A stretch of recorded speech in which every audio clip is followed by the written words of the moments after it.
एक दिन मोगली जंगल में घूम रहा था कि अचानक उसने एक अजीब सी आवाज सुनी। ये आवाज एक छोटे से हरन की थी जो एक गहरे गड्ढे में फंस गया था। मोगली ने फौरन अपने दोस्त भालू को बुलाया। भालू ने कहा, हमें उसकी मदद करनी चाहिए। दोनों ने मिलकर एक लंबी लकड़ी गड्ढे में डाली। हरन ने लकड़ी पकड़ ली और बाहर निकल आया। हरन ने खुश होकर कहा, शुक्रिया मोगली, तुम बहुत बहादुर हो। इतने में शेरखां वहां पहुंच गया।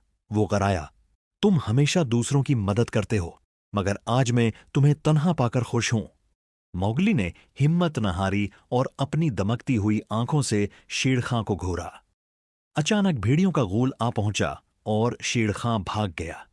मोगली ने कहा, देखा, दोस्ती की ताकत से कोई नहीं जीत सकता।